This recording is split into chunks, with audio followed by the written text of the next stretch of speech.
Good morning, student. This is Nandita Singh from Lokmanya Tilak School. I am going to explain you chapter 10 of science. The chapter name is adaptation in living organisms. इसका first part में पढ़ा चुकी हूँ, second part में पढ़ाएंगे. आज है habitat. अ habitat क्या होता है? A habitat is a place in the environment where a living organism lives. Sorry, ये आई थिंक मैं पढ़ा चुकी हूँ. टाइप्स ऑफ हैबिटेट से स्टार्ट करना था यहाँ से. हैबिटेट्स के बारे में मैं पढ़ा चुकी हूँ, जिसमें मैंने आपको बताया था हैबिटेट क्या होता है. एक ऐसा प्लेस, एक ऐसा एनवायरनमेंट जहाँ पर लिविंग ऑर्गेनिज्म रहते हैं. अब हम पढ़ेंगे कि टाइप्स ऑफ हैबिटेट्स कौन कौन से हैबिटेट्स होते हैं लिविंग ऑर्गेनिजम्स के लिए. Living organisms are found in different types of habitats. There are two main types of habitats, aquatic and terrestrial. Living organism अलग अलग तरीके के हैबिटेट्स में रहते हैं और there are two main types of habitats. Habitats दो तरह के होते हैं. कौन कौन से? एक्वेटिक और टेरेस्ट्रियल. टेरेस्ट्रियल हैबिटेट क्या होता है?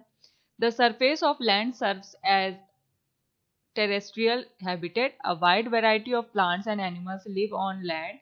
Terrestrial habitats include deserts, forests, mountains and grasslands. Terrestrial habitat क्या होता है? सरफेस लैंड मीन्स पृथ्वी के ऊपर के एरिया जहां पर सारे एनिमल्स और प्लांट्स, अलग अलग तरीके के प्लांट्स और एनिमल्स रहते हैं. बड़ी बड़ी मात्रा में वाइड वैरायटी रहती है उनकी लैंड पर, उसको कहेंगे टेरेस्ट्रियल हैबिटेट. मीन्स लैंड पर रहना इज टेरेस्ट्रियल हैबिटेट है. और इनमें कौन टेरेस्ट्रियल हैबिटेट्स में कौन कौन सी जगह आती है? Deserts, forest, mountain and grassland आते हैं. Examples of terrestrial organisms include horse, deer, humans, trees, dogs, snakes and elephants. कौन कौन से आते हैं? Horse, deer, humans, trees, dogs, snakes and elephants. ये सारे क्या हैं? लैंड पर रहते हैं. नेक्स्ट है एक्वेटिक हैबिटेट. एक्वेटिक हैबिटेट क्या होता है? Aquatic habitat are further classified into marine and fresh water habitats. Water bodies of all forms serves as aquatic habitat for a wide variety of flora and fauna. Ponds, lakes, rivers and oceans are examples of aquatic habitats. Aquatic habitats वो habitats होते हैं जहाँ पर सी water यानी कि और सी water या fresh water में कोई भी जीव जंतु या लिविंग ऑर्गेनिजम्स रहते हों. वाटर बॉडीज एक्वेटिक हैबिटेट्स बनाती हैं, जैसे कि कौन कौन से? Water bodies of all form serves as aquatic habitat for a wide variety of flora and fauna. Flora and fauna means plants and animals. तो एक्वेटिक हैबिटेट में प्लांट्स और एनिमल्स दोनों रहते हैं. इनमें कौन कौन सी जगह आती है? पॉन्ड्स, लेक्स, रिवर्स और ओशंस आते हैं. ये सारे एक्वेटिक हैबिटेट के एग्जांपल्स है. They form the natural home for aquatic organisms such as fish, duck and algae. Fish और डक को तो आप जानते हैं. एल्गेई मीन्स होता है काई, जो पानी में काई जमती है उसको एल्गेई कहते हैं. Some organisms such as. और एक्वेटिक हैबिटेट्स में कौन कौन से रहते हैं? फिश, डक और पानी में जितने रहने वाले लिविंग ऑर्गेनिजम्स हैं. और काई है, ये भी एक तरीके का पेड़ है जो कि पानी में उगता है. Some organisms such as frogs and salamanders are capable of living on land as well as in water. कुछ ऐसे लिविंग ऑर्गेनिज्म होते हैं जो पानी में भी रहते हैं और लैंड पर भी रहते हैं, जैसे कि फ्रॉग्स है, वो पानी में भी होते हैं, रह सकते हैं और जमीन पर भी रह सकते हैं. सैलामेंडर्स एक छिपकली की तरह होता है, वो भी पानी में भी रह सकता है और लैंड पर भी रह सकता है. These animals are called amphibians. ऐसे एनिमल्स, ऐसे लिविंग ऑर्गेनिजम्स जो पानी में भी रह सकते हैं और लैंड पर भी रह सकते हैं, उनको हम क्या कहते हैं? एम्फीबियंस कहते हैं. Other types of habitats include the following. और दूसरी तरीके के कुछ नेक्स्ट हैबिटेट्स है. Aerial habitat. Aerial means related to air. Organisms such as birds that spend a considerable amount of time suspended in air are aerial organisms. ऐसे organism जैसे birds हैं, वो जो मोस्टली टाइम अपना लाइफ टाइम पूरा air में ही spend करते हैं उन्हें कहते हैं एरियल ऑर्गेनिजम्स। आर्बोरियल हैबिटेट क्या होता है? Some organisms known as arboreal spend the most crucial part of their lives on trees. Arbor means trees.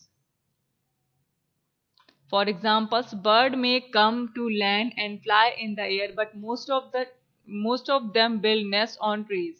Monkeys, squirrel, and several insects are other examples of arboreal animals.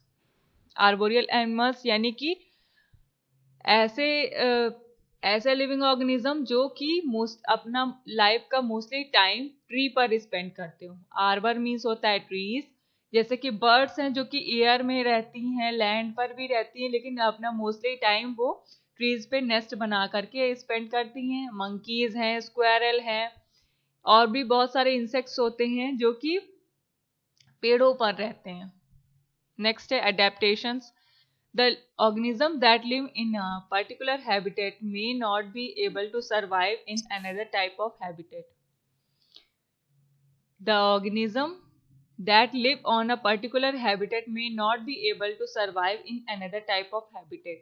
कुछ organism ऐसे होते हैं, living organism, जो कि एक particular habitat में रहते हैं लेकिन वो दूसरी हैबिटेट में सरवाइव नहीं कर सकते। जैसे कि कुछ ऐसे लिविंग ऑर्गेनिज्म हैं, कुछ ऐसे एनिमल्स हैं जो कि लैंड पर रहते हैं तो वाटर में नहीं रह सकते। कुछ ऐसे हैं जो कि वाटर में रहते हैं लेकिन लैंड पर नहीं रह सकते। For example, a fish can not survive on land, a monkey can not live in water and a camel can not live in the thick forest. उसी तरीके से फिश कभी भी लैंड पर नहीं रह सकती, मंकी कभी भी वाटर में नहीं रह सकता, और कैमल कभी भी थिक फॉरेस्ट में नहीं रह सकता।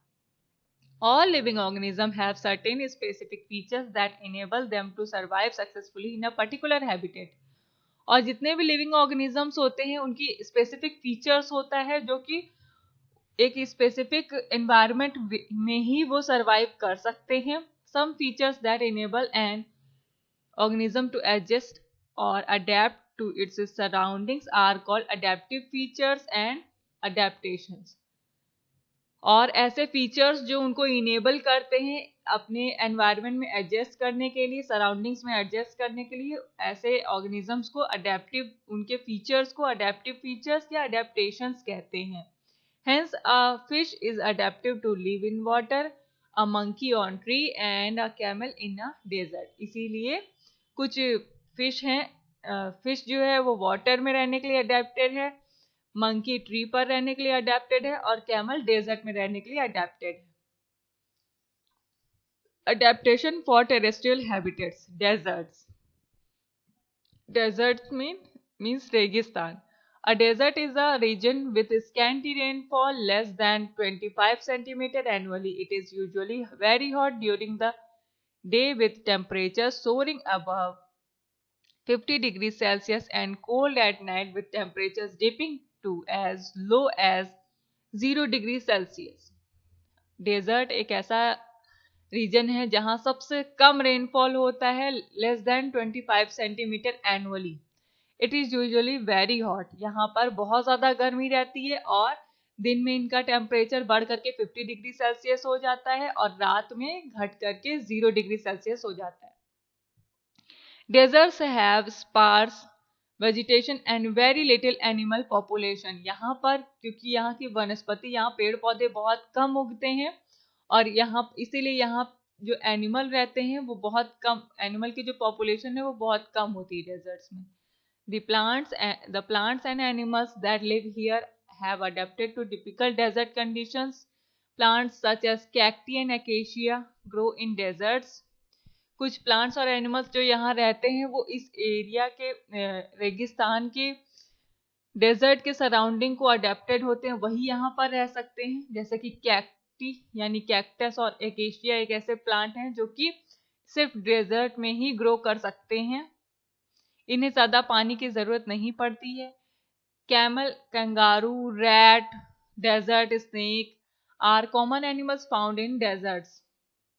कैमल, कंगारू, रैट और डेजर्ट स्नेक ऐसे एनिमल्स हैं जो कि डेजर्ट में पाए जाते हैं। Plant in the desert such as cactus and acacia display the following adaptive features. जो plants होते हैं उनके क्या features होते हैं? Plants have a well developed long and deep root system to reach and draw underground water. Plants जो कि यहाँ desert में उगते हैं उनकी well developed long and deep root, उनकी जो रूट होती है वो काफी डीप होती है और वो अंडरग्राउंड वाटर को और एक्सट्रैक्ट कर सकते हैं. Some plants have leaves that are modified in the form of spines to reduce water loss through stomata by means of transpiration. और क्या होता है, कुछ ये जो प्लांट्स होते हैं इनकी पत्तियां नुकीली होती हैं, स्पाइन्स की तरह होती हैं, सीधी खड़ी होती हैं और कटीली होती हैं, जिससे कि वाटर लॉस को वो कम करती हैं. और थ्रू स्टोमेटा की मदद से वो वाटर लॉस को कम करती हैं और ट्रांसपिरेशन की हेल्प होती है. The stem is modified to perform the function of photosynthesis in cactus. Cactus में जो स्टेम होता है वो फोटोसिंथेसिस के फंक्शन के लिए हेल्पफुल होता है. The stem is fleshy so that it helps in storing a lot of water. इसकी जो स्टेम होती है, तना जो होता है वो काफी फ्लैशी होता है जो कि वाटर को स्टोर करने में हेल्पफुल होता है. Desert are also called succulent plants. Succulent plants means ऐसे प्लांट जो कि जूसी होते हैं. और डेजर्ट प्लांट्स जो होते हैं वो जूसी प्लांट्स होते हैं जिससे कि वो वाटर को ज़्यादा टाइम तक स्टोर करके रख सकते हैं क्योंकि वहाँ डेजर्ट में पानी की कमी होती है. Desert plants are usually covered with a waxy coating to prevent water loss. Water loss को प्रिवेंट करने के लिए, रोकने के लिए वैक्सी कोटिंग से कवर्ड रहते हैं यहाँ के plants. Animals in deserts such as rats and snakes to spend the hot days inside the burrow and under the ground to escape the heat. और हीट से बचने के लिए कुछ एनिमल जो डेजर्ट में रहते हैं वो जैसे कि रैट है और स्नेक है, ये अपने बरो यानी कि अपने हाउस में जाकर के रहते हैं हीट से बचने के लिए. A camel also called the ship of the desert shows the following adaptive features. Camel को शिप ऑफ द डेजर्ट कहते हैं और इसके भी अलग अलग फीचर हैं. कौन कौन से? A camel has long and thick eyelashes that prevent sand from entering the eyes. Camel की आईलैशेस यानी कि पलक जो होती है वो काफी लंबी और मोटी होती है जो कि उनको सैंड से प्रिवेंट करती है, उनकी आईज को. It has thick padded feet that enable it to walk on sand. और बालू में चलने के लिए इनके थिक यानी मोटे पैडेड फीट होते हैं जो कि उनको चलने में आसानी होती है बालू में. A camel can drink enormous amount of water at a time as much as 120 liters that can last for a long time. और एक कैमल जो है वो एक साथ बहुत सारा पानी यानी कि 120 किलोमीटर से ज़्यादा 120 लीटर से ज़्यादा पानी पी सकता है एक समय में, जो कि उसको काफ़ी दिन तक उसको स्टोर करके रख सकता है. That can last for a long time, काफ़ी लंबे समय तक उसको रख सकता है. A hump of camel is actually stored fats that are gradually used up during long journeys.